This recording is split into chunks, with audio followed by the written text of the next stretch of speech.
কোনটা বেটে লাগবে তে গুরুদেব এটা লাগা দে দে দে ওটা লাগি সেটা লাগাইনি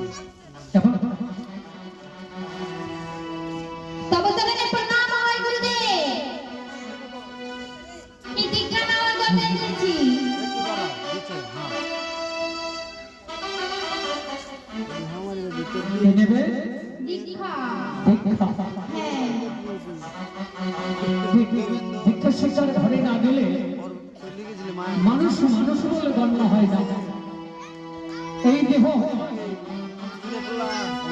যেমন হয় ঘর জামা কাপড় ময়লা হলে ধুয়ে পড়বে স্ত্রী, ঘর বাড়ি পুরাতন হলে লাগাবো রাজমিস্ত্রি। এই দেহের ময়লা যাবে তোমার হরিনামের সাবানে, এই দেহ বন্ধুর তোমার ঈশ্বর আছে এখানে।